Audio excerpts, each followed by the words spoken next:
everyone. Welcome to another episode of the Weekend Crusaders. My name's Sean Wasserkrug. With me, as always, is Brian Michaels. We're finally shooting this week's episode. It's been a pretty busy week. Obviously, we did our review for Ghostbusters.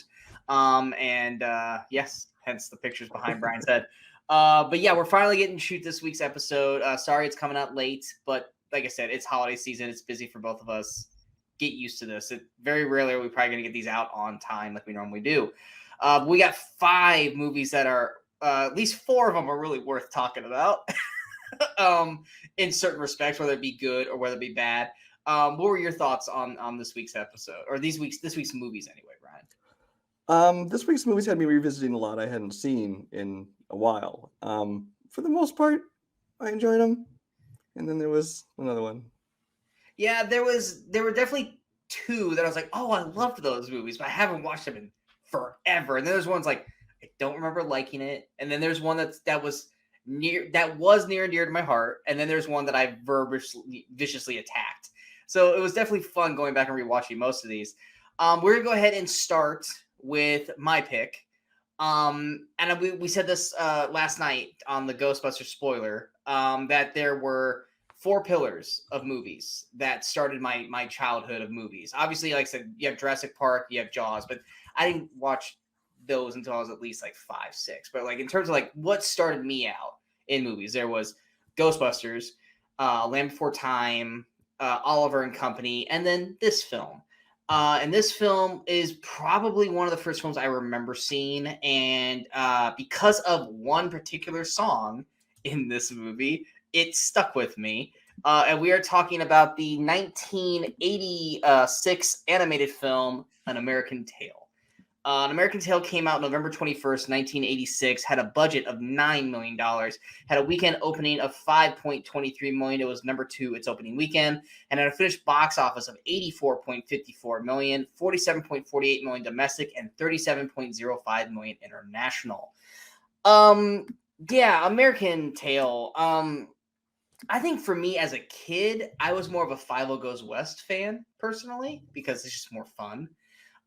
This is definitely a film, watching it now, it's like, man, they really were going for something in this film. But I don't think young kids really understood, because I didn't when I watched this as a kid. I watched, a cute mouse named Fievel who had a big red, kind of burqa thingy and a blue hat, and, he lost his family and, found a cat to be a friend and stuff. Like, that's what I remember from American Tail.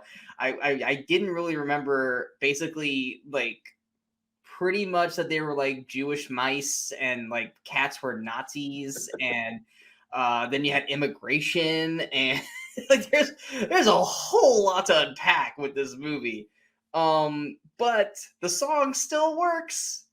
Brian, I'm sure I knew as I was watching this, part of me was like, I should probably change my pick, because I know Brian is going to hate this. But it was so late into the week already. I was like, no, Brian's probably already watched it. I'm not going to just make him watch another. If I watched it for nothing, it would have been way worse. Oh, exactly. So I was just like, nope, we're just going to talk about it. It's probably going to be a short conversation, but let's just get through it. So, Brian, American Tail. Yeah, somehow I've made it through my entire life having never seen either American Tail movie, beginning to end. Now, I remember like when I worked in a video store that they played, especially like when the second one came out and I was working there, they played all the time. So parts of those things sound familiar to me, but I'd never watched the movie. So, flashback to a couple months ago, Sean makes me watch Rockadoodle, which, how much I loved that one. Yeah, you'll see that one on the list later in the year. Just say that. So then apparently gets this hard on for Don Bluth, and gives me American Tail this week. This was nowhere near as bad as Rockadoodle. I mean, no, this is not anywhere near as bad. It's not even a bad movie. It's just it's a weird movie. Well, I just said Rockadoodle was actively bad in my opinion. American Tail is just dreadfully boring and lifeless. It's like even the scenes that you're supposed to love, like Somewhere Out There, beautiful song. I love the song. The scene, boring and lifeless as shit. It's like if I was watching that in the theater with kids, I'd want to slit my wrists, but that's a little extreme. Wow. This one felt to me like old Disney, like old, like back, Oh, Cinderella, yeah, Snow White, absolutely. CG Disney, where it was like they really were quite boring stories. Even most of the songs are pretty boring. What there'd usually be like one song that has some pep to it, but even that's just like ugh. And this felt like that old kind of old Disney, which not a good thing in my opinion, but that's just me. Yeah, I remember fondly of this film, but part of me was like, I think I remembered the song. I remembered the look of the mice, but then I think everything else I remembered was Five O Goes West, which is, like I said, a lot more fun because they're in the West and stuff like that. I was watching this and I was bored, and it's not a long movie at all. And this was one of those it's a double edged sword when you go back and rewatch movies that you loved when you were a kid or when you were younger, because it's like obviously your tastes have changed and you got to kind of put that into account. You can't go, oh my god, this movie was dog shit. It was like, no, it's just as a kid I was more okay with this kind of film. This this is actively not a bad movie. There's some good messaging in the movie. It's just that, like you said, it's dull. It's really dull. And as a kid, I'm surprised that I stayed intact with it. Honestly, like if I was a dad, like let's say that movie was just coming out now, and I brought when my kids were younger, if I brought them to see that movie, I don't know how they would have sat still through more than 5 minutes of that thing, because it does I mean, nothing to engage granted, we children. lived, So yeah, I was a kid in the 80s. We didn't have like ADHD and all that crap where we couldn't sit still for 5 minutes. We could sit in a movie theater for 2 hours, not that this was 2 hours long, and actually be good and not have to have a tablet or a cell phone or run around like we don't know how to, act in public and crap. But yeah, I was watching it today, or not Sean today. rant alert. No. What's that? Is it Sean rant alert? Yeah, Sean Rand alert, definitely. But yeah, I was watching it this week. I was just like, man, this movie is so boring. It's like I'm not like don't worry, Brian. Next week I'll have you watch Secret of Nymph and All Dogs Go to Heaven. I'll just complete the whole Don Bluth thing, which I don't hate those What, things. Thumbelina? Is that going to come out soon? I saw it on the list for one of these weeks. I've never seen Thumbelina. Oh, if that's even more boring somehow. I'm looking at. I mean, honestly, if I could have, and if it still came up, which I think we've passed it, there's no way you would have not watched The Land Before Time if that would have came up. And Land Before Time though is awesome. Like Land that. Before Time, I have seen, and I do not dislike. Yeah, Land Before Time's the shit. I'm not gonna say I love it. But still one of the most heartbreaking scenes to watch as a child is The Land Before Time. But yeah, American Tail, definitely on a rewatch. It's not something I'd ever recommend going back to rewatch. I think Five O Goes West. I mean, like I said, I'm going off of memory. I think Five O Goes West is still an enjoyable film. Now I could easily go back and rewatch it right now and go, yeah, no, it's not. But right now I'm gonna live in that memory foam of young Sean going, Five O Goes West is fun, and hope to God I can rewatch it and ruin that mindset. yeah, I definitely have movies and TV shows that I'm like, you know what, I really loved these, but I'm quite sure if I watch them now, it would only taint the memory. So you know what sucks? It's since it's behind you. We were talking about it last night. You know what's borderline, almost kind of unwatchable now is the real Ghostbusters. I was never big. I watched it just because it was Ghostbusters, and I was mildly entertained by it. But now, granted, I was older when it came out. I was high school or something like that. But I tried watching it the other night because I was like, you know what? I'm in a Ghostbusters mood. I'm gonna pull this thing. I'm gonna watch it. I got through 3 episodes. I was like, I can't watch any more of this. And there's still like 100+ episodes left. I was like, I want to, but it's like I can't. Like I just can't. Since we're sticking with animated here, the only animated films or shows that I've actually gone back and rewatched that I loved as a kid that still holds up to this day is, I'm not talking about the movies, is Batman the Animated Series, because that was more adult, X-Men, Spider-Man, and Tiny Toon Adventures. Tiny Toon Adventures was the shit. And that and Animaniacs I enjoyed as well. Well, I mean, I kind of keep, they're and Pinky and the Brain, they're all kind of together on that. But it's like you go back and you try to watch and granted I loved them, the 1980s Teenage Mutant Ninja Turtles. It's okay. but it's hard to get through. Now the 2013 Nickelodeon one, that one's kick-ass. That one's more adult, and that one's great. But that's the problem when we go back and watch. Is like I said, Rockadoodle. I can apologize about Rockadoodle as many times as I want, but as a kid, I loved Rockadoodle. Watching it now, I always even sit there going, "Oh my god, what was I thinking? Like, why did I do this to myself?" You did only want to do a half a year of that show. Hey, you picked movies where you're like, I remember liking this a lot more than I did, and then rewatching, I was like, oh, this is not a good movie. Was it The Vanishing that you did that too? I still don't hate The Vanishing. I wouldn't pick it a pick though. Vanishing's horrible. American Tail, I don't believe it's on anything. It is currently not free anywhere. Yeah, exactly. So I said it's not something I would go out and check. If you want to listen to the song, go find it on YouTube, or go pull up the episode of Community where Troy and Abed sing it to a mouse, because that's funny. Which is exactly what I did when that song played in the movie. I went and found Troy and Abed singing it from Community. You started singing to a mouse. Exactly. And then the very end scene where the mouse goes up Troy's leg and he starts screaming and running away. It's perfect. I miss that show so much. We're going to go ahead and move on to... it was revisited. Now it's your pick, right? Yes. Okay, yes, so it's Brian's pick. We're going to Brian's pick now. We had to do some shuffling because what was it? I think you had a pick and you were like, I don't want this to be my pick anymore. But it was before I watched it. We both almost dumped our picks this week. Was it going to be August Rush? Was that last week? Yeah, no, it was going to be August Rush. And you didn't want that because you're like, that's not going to be fun to talk about. Which I would still recommend to everybody. I just watched it not too long ago. And it's a good movie, guys. We're not bashing August Rush. Yeah. We just don't think it's worth talking about. Could you imagine if we had to do American Tail and August Rush? Let's just do a Don Bluth night. Oh, that would have been a rough episode. But anyway, this was going to be our revisited film. And then Brian's like, yes, can I take this and we'll just pick another movie for the revisited, which is what we did. So we were talking about this film. This is a film that Brian and I both really, really like. And I think it was one of those where I think everyone that we've talked to for the most part likes this, which is why we didn't make it our feature. We made it our revisited because I think our feature, we just wanted to talk, kind of boost up a little more on the title card. But this is a film, to me, one of the more, I think it's well liked, but I think it's also incredibly underrated in terms of Will Smith films. It's one of my favorite Will Smith films, hands down. I think it's a very well put together film from beginning to end. Also, cameos galore in this film. I love it.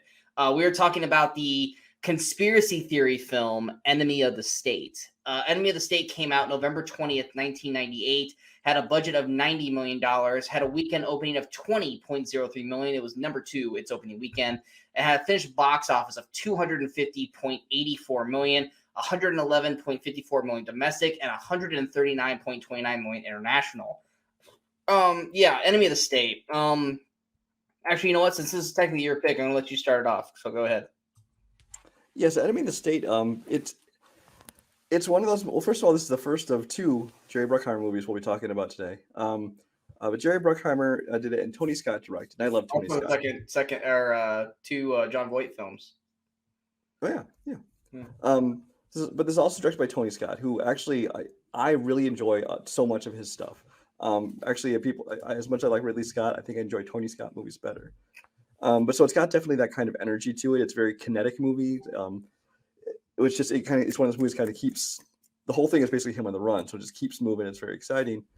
So I like the genre of it. Will Smith had just basically broken through this is the apex of his career really, because he did Independence Day, Bad Boys Independence Day, and then he kind of took off. And this is one of those first movies that came in the wake of that.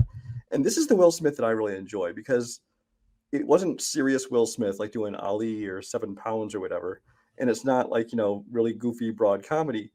Will Smith. It also wasn't action superhero Will Smith either. He's a normal guy.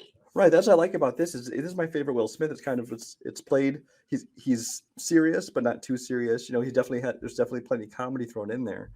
And so this is my favorite kind of Will Smith. And so I really enjoyed this movie. Him alone, but then you add in the whole supporting cast.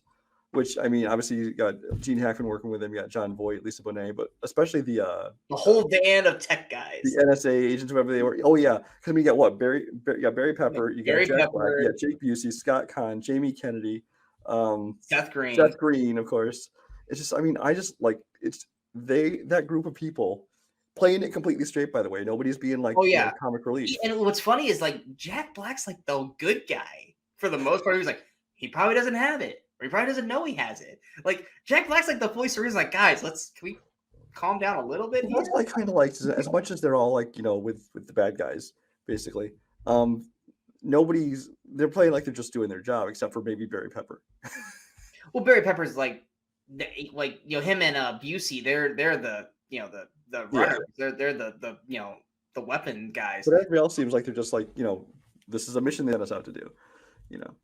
Yeah, But and most anyway, of these guys, that whole even- cast, that's the part of the movie I probably enjoyed the most, just because all those personalities, and I thought they all worked together so well. It just made a ton of fun. And outside of Seth Green, they were all relative unknowns at this point. Jack Black was not a name yet. Seth Green was probably the biggest name because of Austin And at the Powers. time, and then in Wait. 1998, he wasn't big at all. So Yeah. So I mean, all these people. Even Scott Conn. I mean, Varsity Blues had came out earlier in the year, but I mean, he wasn't a big name by any means. But I mean, they were all like. So it's kind of like what we said about Can't Hardly Wait. We love watching Can't Hardly Wait because we start seeing all these people that are like, oh, him and him and him, and they're nobodies in that film. And Enemy of the State's a lot like that as well. When I think back to Enemy of the State, I think of Will Smith, Gene Hackman, and the tech van of all these actors that we love that were nobodies in this film. But yeah. Continue. Oh no, I was going to let you talk about it because this is just a movie that I think I love the energy of it. Like I said, it's got there's that Disney-fied Bruckheimer feel to it. Because I mean, this is put out by not under the Disney banner, obviously under Touchstone or Hollywood or whatever it was. But it's kind of got that. There's those movies they put out like with The Rock and this one, and I think a lot is because of Tony Scott too. Mm-hmm. It's just like I said, it's got that certain energy to it. And I just really enjoy it. I don't know. Yeah, Michael Bay-esque without all the explosion, except for one scene. There's a really big explosion in one scene. Yeah. You blew up a building? Why? Because you made a phone call. But it's definitely that. Whenever I think of like The Rock or Con Air, any of those movies, I get this. There's this one soundbite from the score, like dun dun dun dun dun dun, and Enemy of the State's right there. Like it's that kind of song, that kind of score going through. Because, like you said, it's a chase movie. It's a conspiracy theory chase movie. Like I said, cast galore. You got, like I said, people in the tech van. You got John Voight, who's basically the villain of the story. Gene Hackman, Will Smith, Regina King. Jason Lee has a small part. Yep.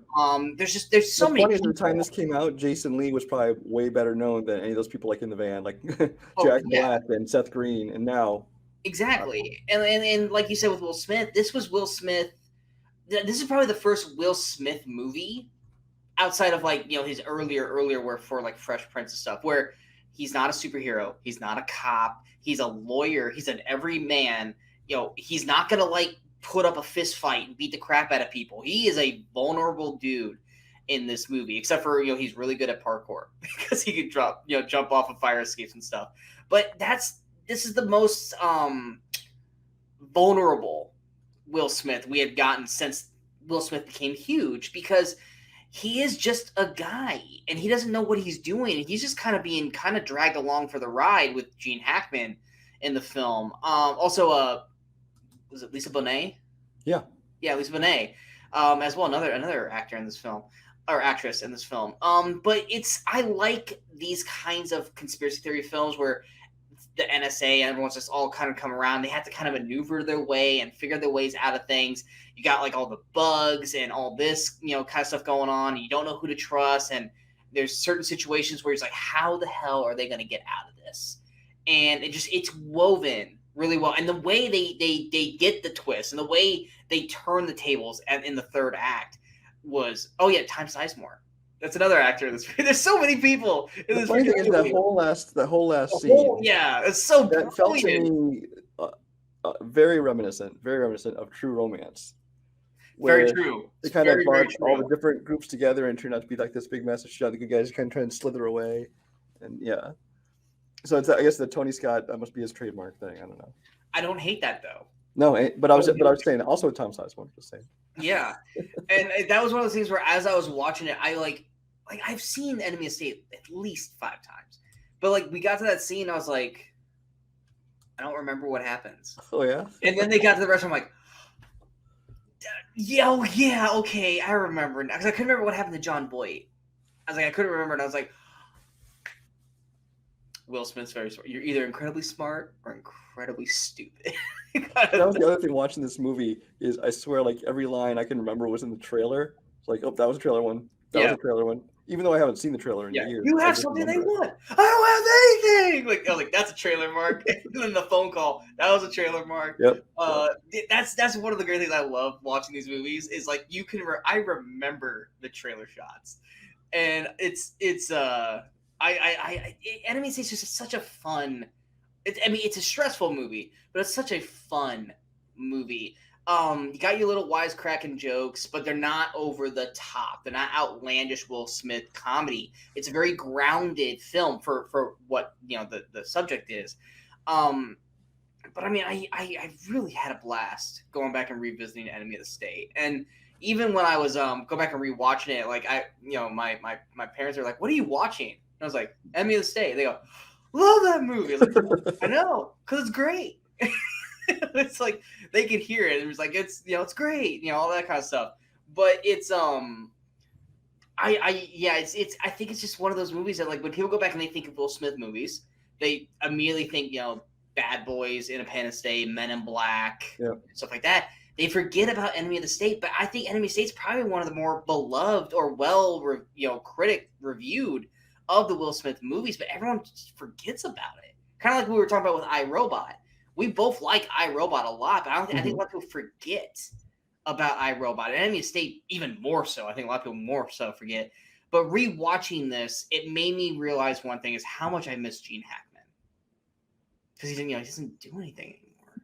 I mean, I always miss Gene Hackman when I watch The Replacements, but watching him in this made me really miss Gene Hackman because I cannot remember the last Gene Hackman film. Was it Welcome to Mooseport? That was his last movie. Yeah. Oh God, he really needs to come out of retirement. He's one of those guys who like you like just make one more movie so that's not the one you end on. Yeah, come back out. You and like Jack Nicholson, like you gotta come back out. Just do one more movie that like doesn't suck, just so you can say you went out on a high note. But yeah, was there anything else you wanted to add with Enemy of the State? No, although I just want to say that I think it makes a very good double feature. Watch this with Eagle Eye together. I don't know why. I just feel like they go well. As soon as you said chase movie, like right at the beginning of our talk, my brain immediately went to Eagle Eye. And I was just like, I have not seen Eagle Eye in so long. It's like, I think I've only seen Eagle Eye the one time when it first came out. And then like I'll catch like glimpses of it when it's on like FX and stuff. But yeah, Enemy of the State on anything? No. No, it's like I had the Blu-ray, so I didn't have to go searching for it. But definitely, this is something if you can find Enemy of the State, which I'm sure it's on Amazon to rent and it's everywhere to rent. Yeah. This is definitely one that if you guys never saw Enemy of the State and you're a fan of Will Smith or any of these other actors, this is definitely a movie you should go out of your way to go see. It is definitely a favorite of ours. It's late '90s, so it's not overly like a younger 90s movie where it's like kind of corny and stuff that kind of doesn't work with today. This is still very, very relevant to today. And it's a great film, and you guys should definitely spend the $3 rental on this, or probably to buy it. You could probably buy it for probably $7. What's that? I said probably, but I already closed that tab, so I can't tell you. Yeah, I mean, it's definitely worth checking out. So definitely recommend checking that out if you guys have not seen it, or if it's been a long time since you've seen Enemy of the State.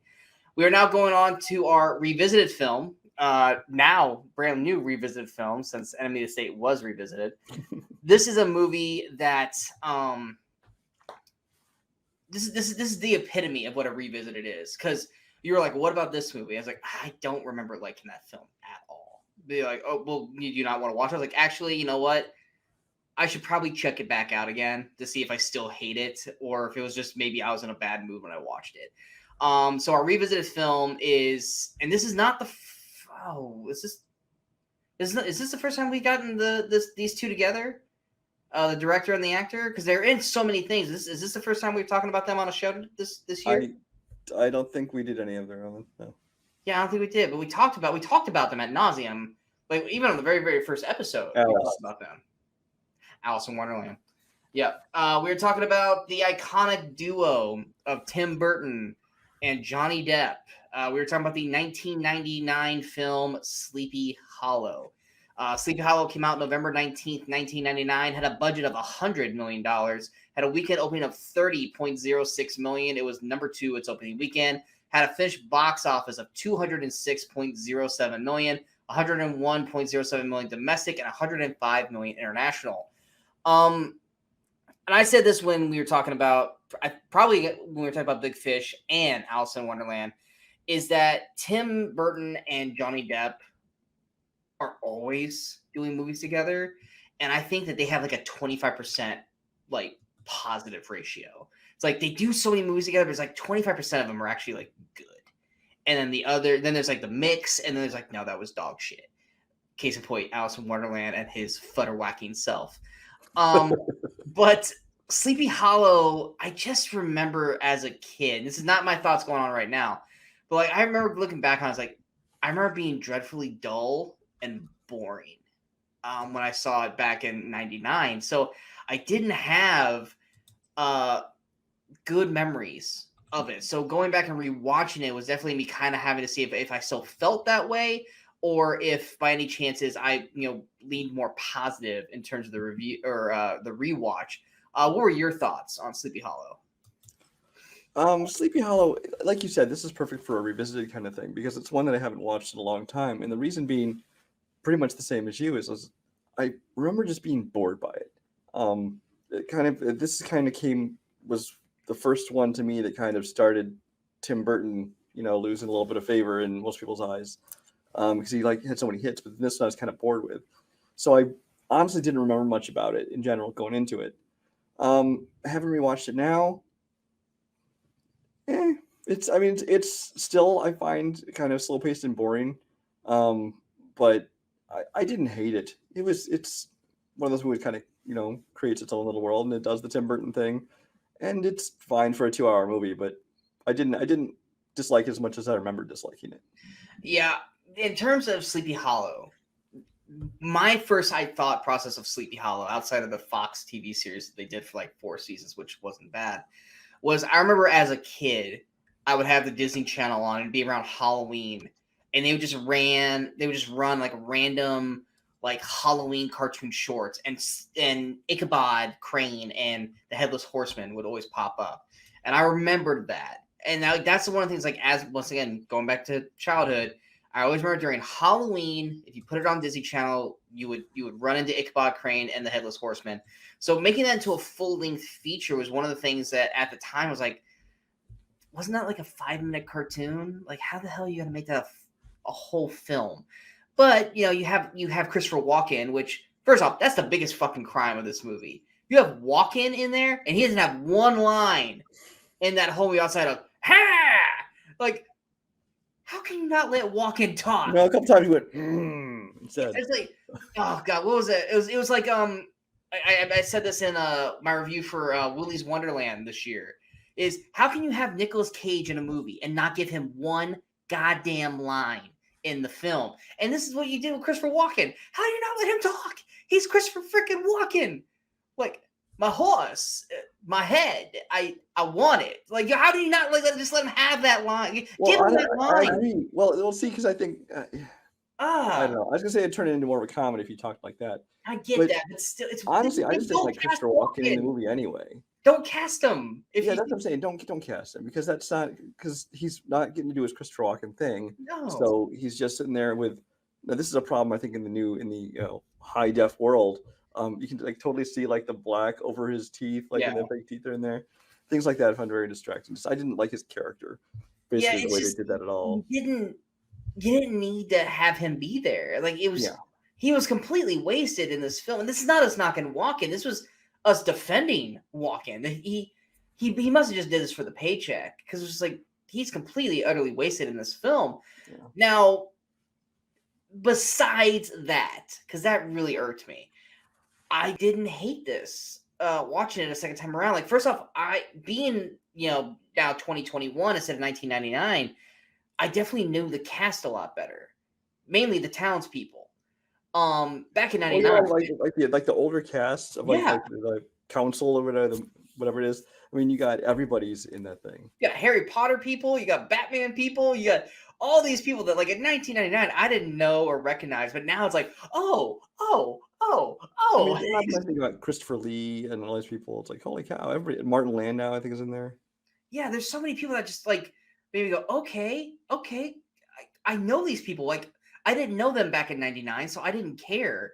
But seeing them and actually them having actually meaty roles in the film definitely kind of made it easier to watch. And Johnny Depp is, I mean, he's Johnny Depp in this film. I mean, he's not Jack Sparrow yet because that hasn't come out, but he's very kind of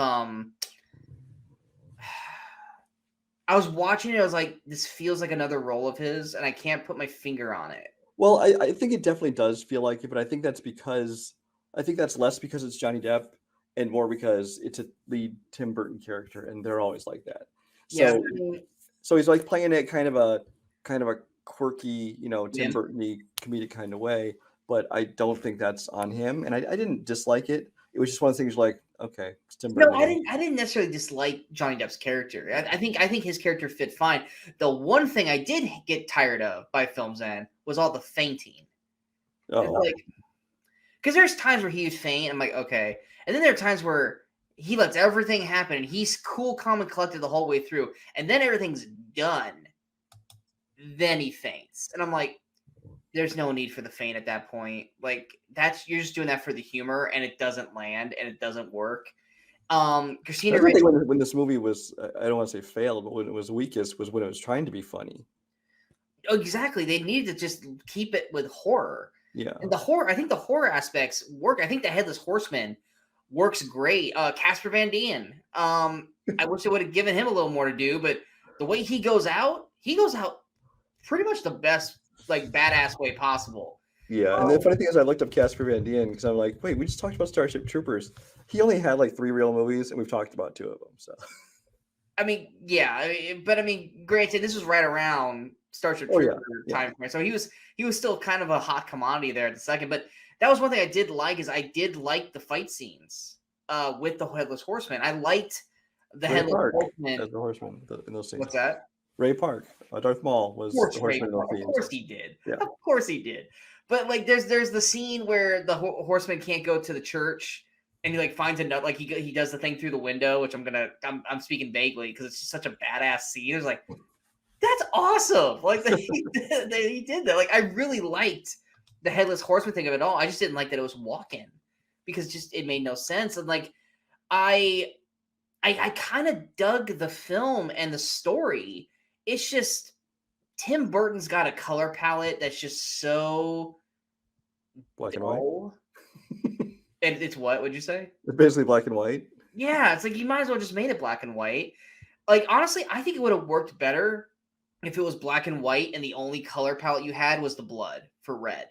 I think that would have been an artistic approach. That's essentially what Tim Burton movies look like. This and Sleepy Hollow, not Sweeney Todd, and I mean, I think in Sweeney Todd it worked, but in some Sleepy Hollow, it's like I felt like they either need to have a little more blue or a little more green, or go full on black and white and just emphasize the red. And just this gray muted kind of, it's just, if you're bored with the story, I feel like that color palette just makes you sleepy when you're watching the movie. That's why I like black and white movies. There you go. No, because there's some black and white movies that are incredibly interesting that do work really, really well, like Sunset Boulevard and Witness for the Prosecution or 12 Angry Men. But this one is just, like I said, this one kept my attention.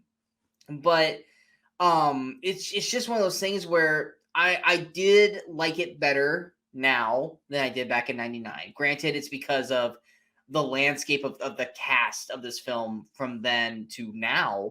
I think that definitely helps the film out. So anyone who really hated Sleepy Hollow back when it came out like I did, I think if you're fans of like the Harry Potters and all that kind of stuff, I think rewatching it now is actually probably going to work in your favor compared to first time watching it in '99. Christina Ricci, I like her. She's fine in the role. don't really dig blonde hair Christina Ricci. Like, Christina Ricci is my biggest problem with the movie. I do not like her at all in this movie. The blonde hair, it's kind of weird, but it's just not what we're used to is all from her. I guess yeah, because we all got introduced to her as Wednesday Addams, so that's all she can play. or Um, Black Snake Moan. But yeah, like, but I mean, I don't think she's a very good actress. I mean, there's been a couple movies that I've thought she was fine in, but I don't think she's that good an actress. I think she was too young for the role. Putting her in Johnny Depp is kind of creepy. I mean, I think she was like 18 at the time. He was like 36 or something like that. It's like, well, although who knows? Maybe it's accurate to the time. I don't know, but it just I just didn't like Christina Ricci casting that role at all. They could have done somebody else easily. yeah, it was one of those, like, I felt like this film, especially the first part with Johnny Depp before he got to Sleepy Hollow, like, it almost felt like a kind of like a Jack the Ripper kind of thing, which honestly I was like, that actually would have been a really good Tim Burton, like, From Hell. well, but to have Tim Burton do it with this kind of style, I think Jack the Ripper would have worked if it with this style more than From Hell. Mm-hmm. From Hell, they just try to make it just not over the top. From Hell was just also dreadfully dull and just bad. But it's just one of those things where I've always had a problem with Tim Burton's color palette. But then when he goes colorful like Big Fish, I think it works incredibly well. And that was one of the problems with Alice in Wonderland. It's like it would go colorful and it would go really dull, but then they just had horrible characters as well, dull characters in Alice in Wonderland. It's just, if I feel like sometimes when Tim Burton's on, he's on, and when he's not, you see every weakness of Tim Burton, and a lot of times it is Johnny Depp.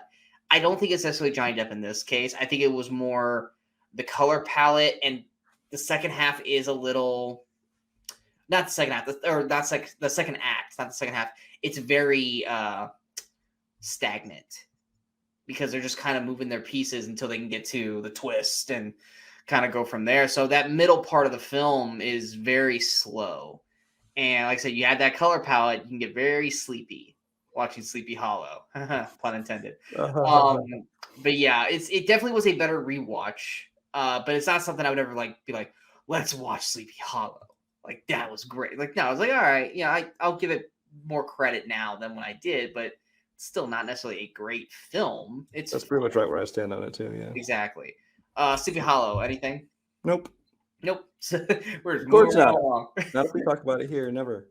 Yes, never see it. It's yeah. But speaking of a movie to never see, we are going to our sneaker film, and I said this on last week's episode.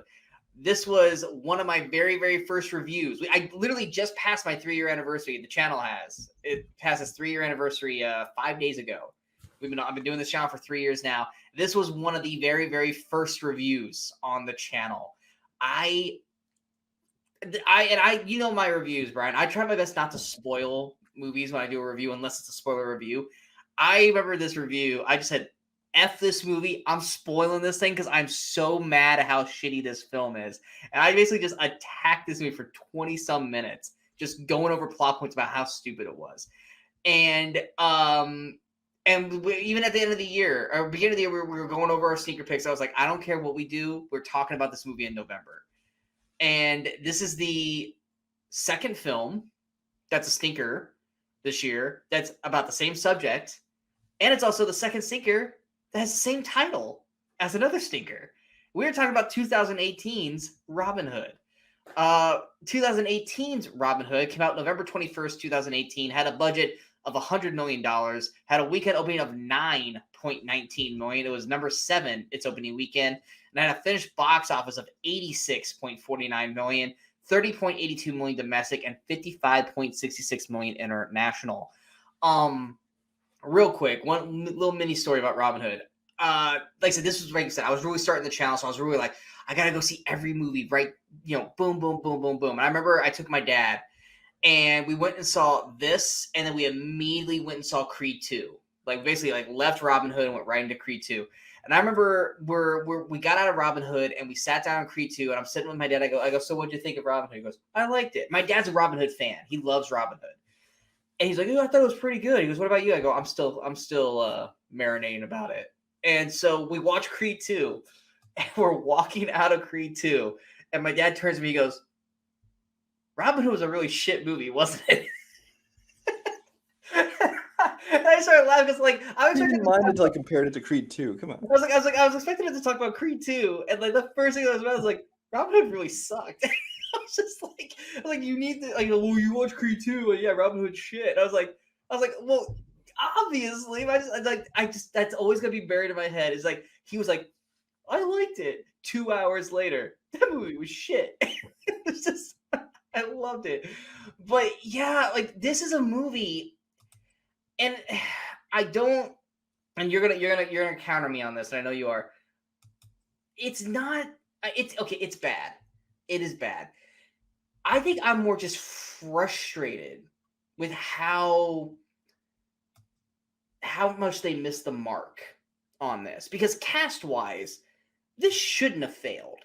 I mean, you got Jamie Foxx, you got Taron Egerton, who I thought was going to be a great Robin Hood. You got Ben Mendelsohn. You've got what's his name? Jamie Dornan? Yes, Jamie Dornan. You got F. Murray Abraham. I mean, there's a good cast in this movie, and the special effects and stuff. Well, not special effects, but like the choreography and stuff like that. Like it's there. Like there's a good movie that should be here for Robin Hood. And bottom line, it's a Batman Begins Green Arrow ripoff. 100%. And you can say, Robin Hood was around before the Green Arrow was. You're right. But the problem is the TV show Arrow was around before this movie came out. So calling him the Hood when Arrow calls the Green Arrow the Hood, and he looks like Arrow in the TV show. Well, and yes, Robin Hood, the story was around long before that, but we were talking about this style of this movie is made to look just like Arrow. It made Batman Begins like like Arrow. that's on Matrix. His whole Matrix scenes like stop trying to hit me and hit me. It's it was taking parts of other films and trying to trick you into thinking that it was being original. You think you know the story of Robin Hood, but you that's what the movie opens basically. It's like, oh god. Yeah, it's like how many times we heard that story plot device going? You think you know the story? No, you don't. Here's the real story. And then it's like, I remember sitting in the theater and them say that, and I'm just going, oh, this is already getting off on the wrong foot. And it's like, and I wanted to like it because I love Taron Egerton. I loved him in Kingsman. I think this is really the only movie I've seen him in that I actively dislike is this movie. I like Rocket Man. I loved him in Rocket Man. The Kingsman movies. Eddie the Eagle, we talked about that on the show. I like Sing. I think he's great in Sing, and I can't wait to see Sing 2 with him in it. This is the only one of his movies where I'm like, this sucks, and it's not his fault. And that's the one thing I said is like, I don't think it's any actor's fault. It's not Jamie Foxx's fault. It's not Taron's fault. It's not Mendelssohn's fault. It's the writing. It's the directing. It's the I don't want to.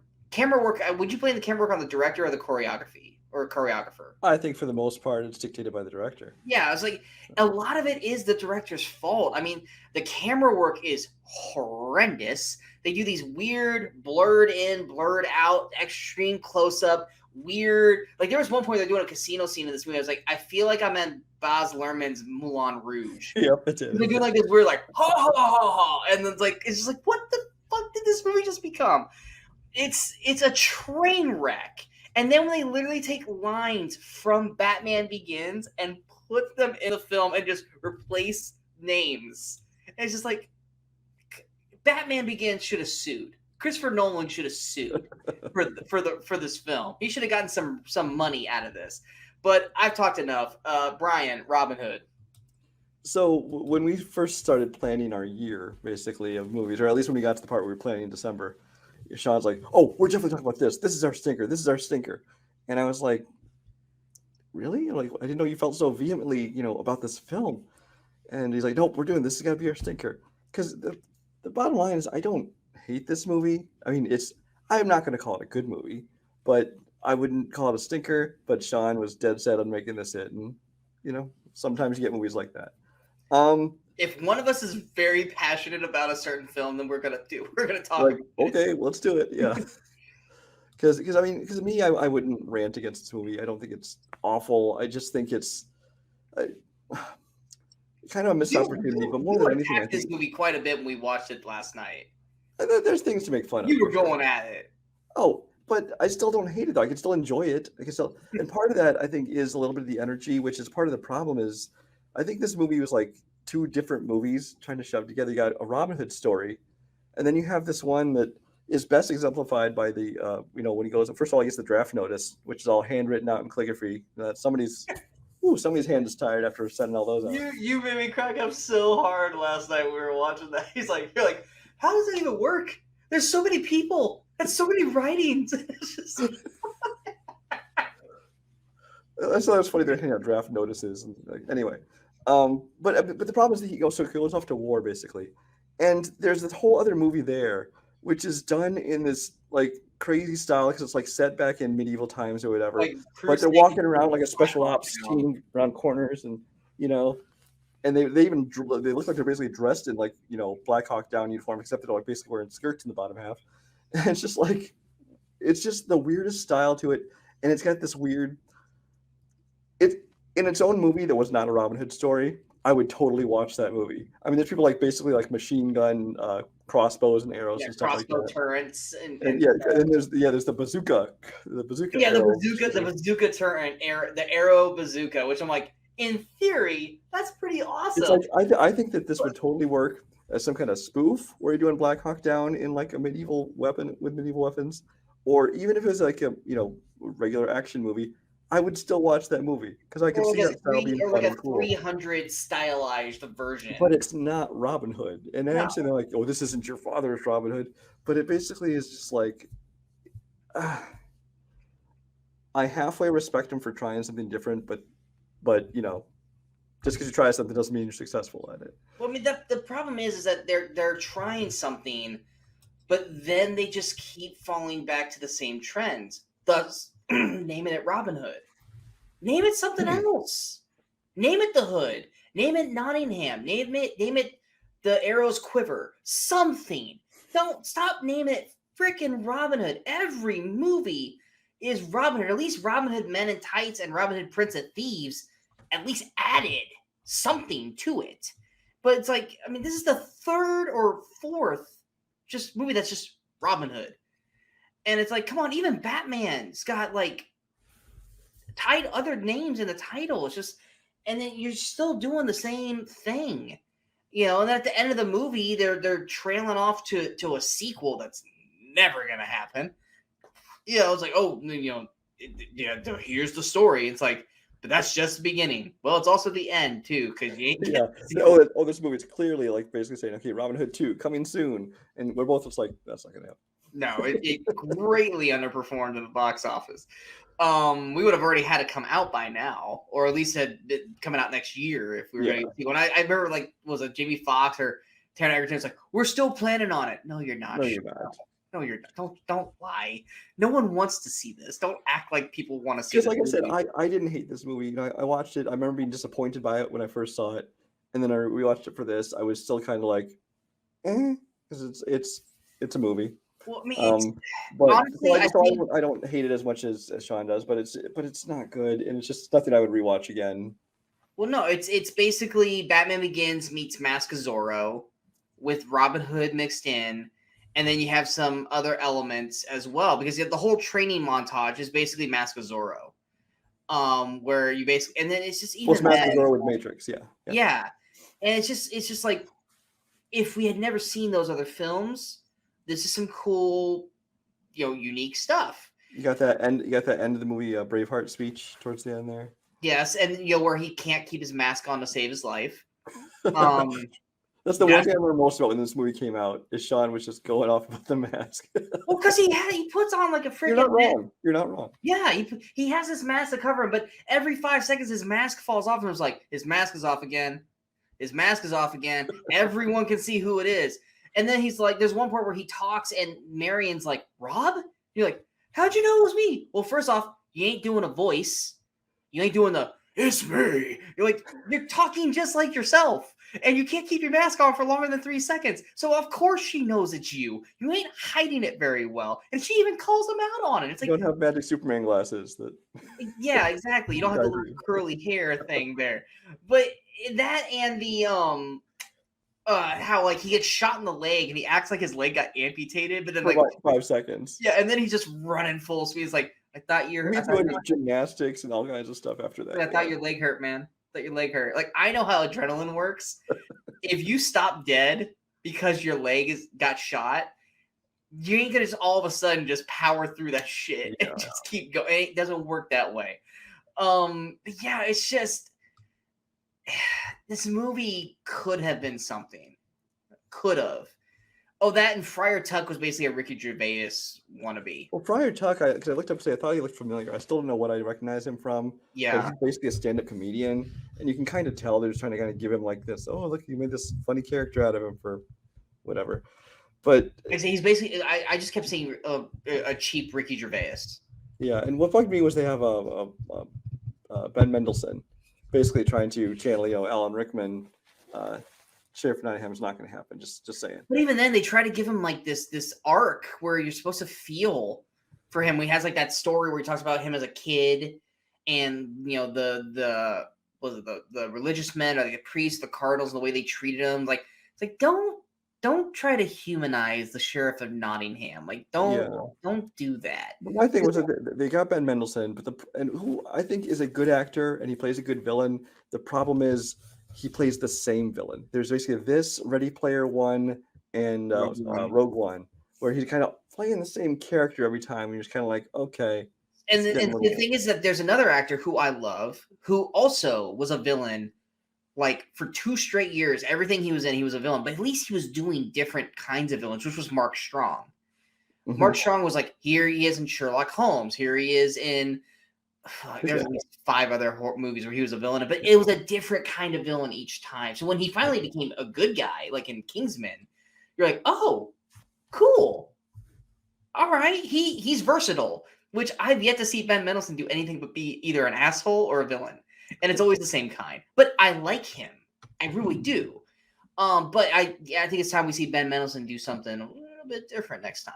Yeah. Overall, this is the second Robin Hood film we've talked about. This is definitely more enjoyable than the other Robin Hood we watched by leaps and bounds. Better. It is. It's just I can't let this. That wasn't a stinker. That was a revisit, right? No, that was a stinker. Was it stinker? Oh, Robin Hood was a stinker because we had to watch it together, and we kept like forgetting the movie was on because we kept talking about other movies and stuff. We're like, what's happening? Nothing. Okay, let's keep talking. Yeah, no, it was 100% a stinker. But the biggest egregious thing about this film, this is why I want to talk about it, is because it basically was like the director was like a little kid in school who forgot to do his project and then basically just looked at everyone else's table and just took parts of it and like, no, that's just a bunch of other pieces from everyone else's table. You can't make that your own when you're just taking it from everybody else's shit. And that's the biggest egregious thing about this. That's what pisses me off. That and Robin Hood can't keep his mask on. But that's why I wanted to talk about this movie because it's horrendous. I hate how, and it shouldn't be that bad, and it isn't that bad. But you're literally trying to copy everyone's homework, and it's like try to be something different. Don't copy, just do something new. And honestly, if let's say those other movies didn't exist, let's say there was no Batman Begins and Mask of Sword, and you showed me this movie, I honestly would enjoy it even more because it'd be like, hey, these are cool concepts, but because you spend the whole movie going, that sounds just like Matrix. That sounds familiar. Yeah. I've seen this before. He looks familiar. That looks familiar. Like I said, granted, I agree. Had there been no Arrow, Batman, all that excess stuff, and we watched this would probably be a feature. Probably. Maybe. I don't know. You're just not entertained because you're like, okay, this is just not original. It's movie plagiarism at this point. Robin Hood is not on anything. You can watch it on Tubi TV and IMDb TV, which you can watch through Amazon Prime too. If you want to watch basically a guy copy a bunch of other people's work and try to make it off his own, then check it out. If not, just move on to our next thing, which we are now going to our featured film. I think well liked by mostly everybody. Sequel, I think was more kind of okay by everyone, but not as loved as much as the first one. I'm still waiting for a third one. I thought they were making a third one. They just fairly recently announced, basically in vague terms, they are going to do something for Disney Plus. Gotcha. some places say a movie, some places say it might be like a series, but like Nicolas Cage is going to be a star. He like might have a small part, like supporting thing. Gotcha. But I think it's probably going to be a third movie, but nothing's concrete yet. Well, we're talking about the, I would say the modern day kind of adaptation of another kind of version of a film that Brian loves, which is Indiana Jones. We're talking about 2004's National Treasure. National Treasure came out November 19th, 2004, had a budget of $100 million, had a weekend opening of $35.14 million. It was number one its opening weekend, spent 2 weeks at the number one spot, had a finished box office of $347.51 million, $173 million domestic, and $174.5 million international. This was one of those movies where I think around 2004, it was kind of where Nick Cage was kind of on the downward, because he was doing like the Ghost Riders, and Wicker Man was around this time too, wasn't it? Somewhere in the 2000s, yeah. Yeah, it was one of those things where it's like, man, Nick Cage is really kind of starting to not fall apart, but like his movies aren't doing that great. And then he comes out with this, and everyone was just like, oh crap, Nick Cage is back. Like he's actually starting to do good movies again, because this movie is basically Indiana Jones without the action. And that's not necessarily a bad thing, but that's what I kind of chalk this up to, is it's American Indiana Jones without the action, because it's all about American history. But yeah, I rewatching this, I was trying to remember it, and I think I kept getting mixed with the sequel, which the sequel was just kind of like, it's fine. I don't love it, but it's there kind of thing. But the sequel, or the first film, I think works really well, mainly because also you got the cast. Nick Cage is Nick Cage. Justin, is it Bartha? Yeah. Justin Bartha. I wish this guy would get more work. I mean, the sad part is he's most known for being the guy who keeps getting lost in The Hangover. Yeah. And that was always one of my biggest egregious things. It's like, he's a funny dude. I think he would have been great in The Hangover if you didn't just drop him for the entire film. But I mean, I like him in this and Failure to Launch with Matthew McConaughey. I think he's. We could have watched Geely, but you didn't want to make that a stinker. I did not want to watch Geely. No. But I really like Justin Bartha. You got Diane Kruger, who, I mean, she's fine. I see her and I immediately think of Inglourious Bastards. And of course, you've got the. Troy. We already talked about it this year for Troy. Yes, and Troy. Yeah. You got the infamous Sean Bean, who doesn't die in this movie. You got John Voight. You got Harvey Keitel. I think cast-wise, it's a very, very solid film. And then, of course, the thing I think that works the best about this is they made basically kind of learning history fun in this movie, because it's enjoyable all the way throughout. What are your thoughts on National Treasure? Yeah, I mean, National Treasure is another one of those I was talking about with Enemy of State. It's that Jerry Bruckheimer, while he was at the Disney company, it's like those movies just all had a certain feel to it. And this one definitely falls into that, because it's got like that Bruckheimer action and kinetic energy and stuff to it. But this one, more so than the other, obviously, is essentially a family film, which a lot like, the Indiana Jones movies, things like that. But I also felt like, it's funny we're talking about Robin Hood copying so much and being one of its biggest faults, is that National Treasure is just a copy of like 5 other movies. I mean, between Indiana Jones, it kind of has a mummy feel to it too, and especially the Da Vinci Code. This came out kind of in the wake of that, where it's the Da Vinci Code this is basically the same movie, but like the more Disney-fied, like everyman, it's more not trying to be so smart, more of an action kind of version of it. Which, I mean, so it's not original, but it copied from those other movies. But here, it felt more like something. It gave you something new and something different. It's like, okay, here's this story, but a whole different story. It's like I said, it's a little bit more of a family film, so it kind of works. Now the problem is with that, you get like these incredible, which I had the same problem with like the Dan Brown Da Vinci Code movies, is these incredible leaps in logic that they make. It's like iron pen. Wait, he's talking about this. Oh, wait, he's talking about these jumps to like these randomly like decide. Yeah, answers all these riddles in his head just in 10 seconds, and it's just, you really have to suspend the disbelief and just accept it, because it's pretty silly, but it's also just a ton of fun. And like you said, the cast is a big part of that. My biggest problem with the movie is Sean Bean's Ian kind of got the shaft. Oh, totally. The movie starts out basically for the next clue. They need the Declaration of Independence. So he's like, "Hey, I know some people. Let's steal it." And they're like, "No, we're not going to steal it." And next thing you know, they decide they're going to steal it, and which will lead them to all the same clues. And it's like, well, if you had just said yes with him in the first place, you wouldn't have had any trouble because you wouldn't get caught by it. Because it was only because of his trying to steal it too that the cops caught on to him stealing it. So none of this danger would have happened. Everything could have happened. And even in the end, what did he want? He just wanted it for the treasure, And you each took 1%, and he had like $500,000 or whatever, $500 million or whatever it was. I'm sure he would have been fine to settle for that. Well, I mean, I think it's one of those things where it's like Sean Bean gets a shaft, but Sean Bean lost all credibility by trying to kill them in the first 15 minutes. Had he not done that, and he just left them, kind of like what he did to them in the third act, where he just left them down in the tomb, I think you could have found okay, let's give Sean Bean a chance. But no, when he literally tried to shoot and blow them up in the first 15 minutes, okay, Sean Bean loses all of his credibility. Plus, he also, well, no, Sean Bean does it. It's one of his goons. Tries to shoot Nick Cage. He literally puts the Declaration of Independence up as a fucking bullet shield.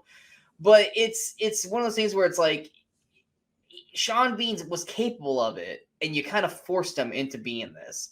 Now, had you not forced him to do this, would Sean Bean have done that to you? Maybe not. Sean Bean. I think if they had just stolen it together instead of ending up doing the same thing that made them. The only reason he wanted to kill them is because they weren't going to go along with him. So that wouldn't have happened. And they were basically going to tattle. They were basically going to say, well, we're going to tell them that you're coming for it, kind of thing. So we're going to take you off the board then. But yeah, it's Sean Bean did get the shaft, but Sean Bean also kind of deserved it at the same time. But it's one of those things where I'm just happy Sean Bean doesn't die, because he just dies so many times. But it is one of those things where Nick Cage's brain is kind of like Google, where you go how do you, and then you get 20 options. Yeah. Type in a word, and it narrows the option. It's like okay, how do you just boom, boom, boom, boom, boom? And it's because you can't have the movie where they're sitting there for 15, 20 minutes trying to figure it out. At least when you added Diane Kruger's character, she kind of bounced off of it as well, so you had at least another brain. Mm-hmm. But the one moment when Justin Bartha knew something that they both didn't. I know something you guys don't know? What? Wait, so this is what it feels like. This is what it feels like. Oh, I see why you do this now. It's just without Justin Bartha, this movie doesn't necessarily work nearly as well. He's great in the film. I enjoyed it immensely, and even Nick Cage is funny too. Nick Cage has got his Nick Cage suave jokes and stuff like that. I would say this is probably the end of the peak Nick Cage.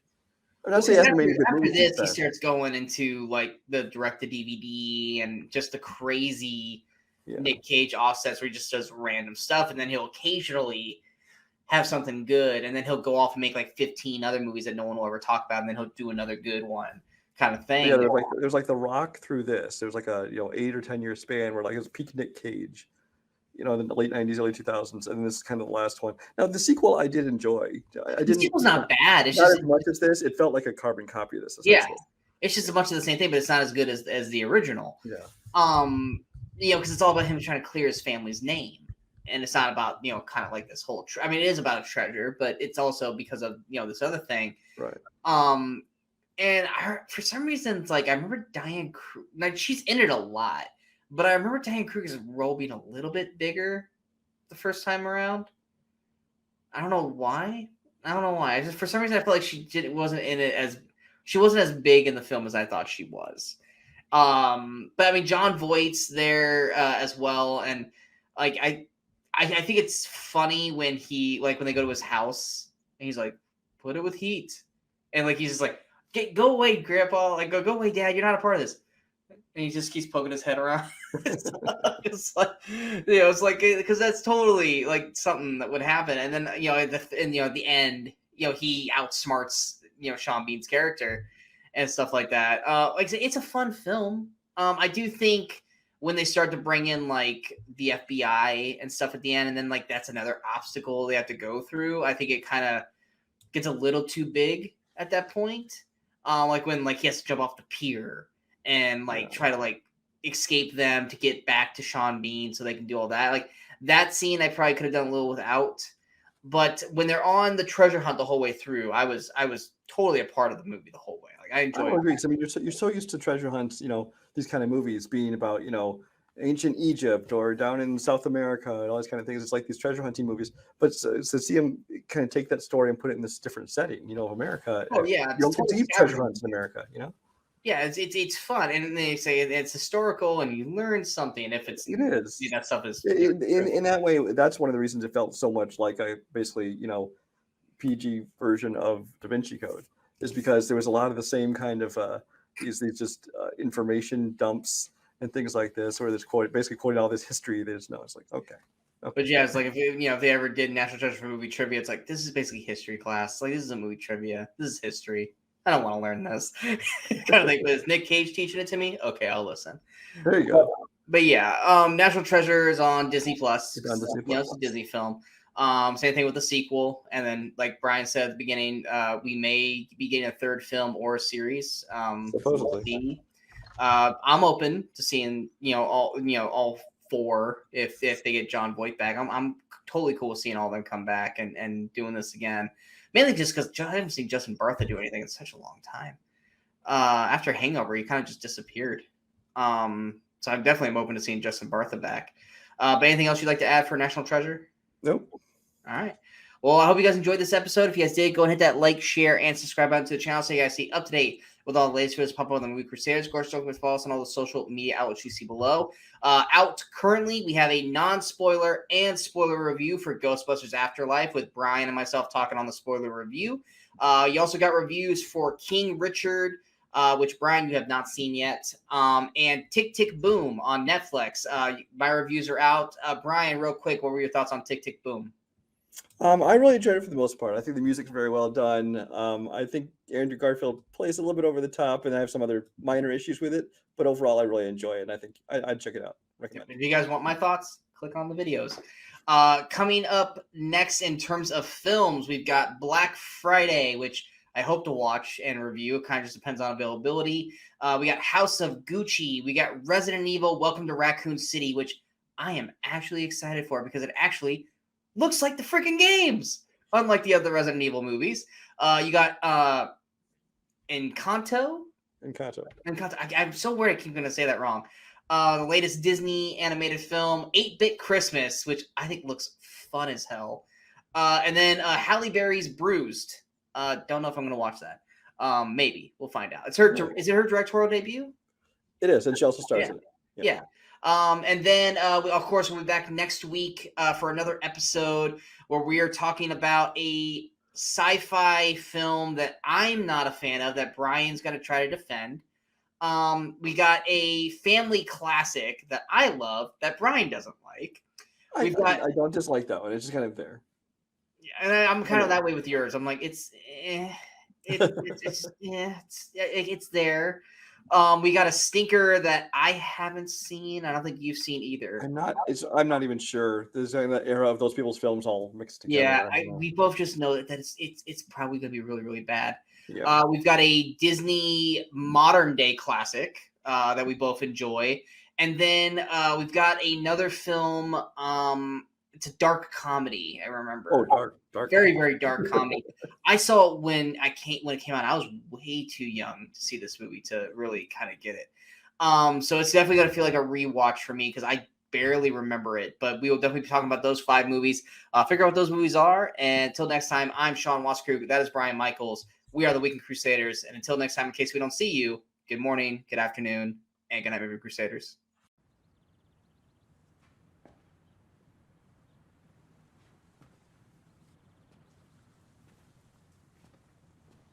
You're still here. It's over. Go home.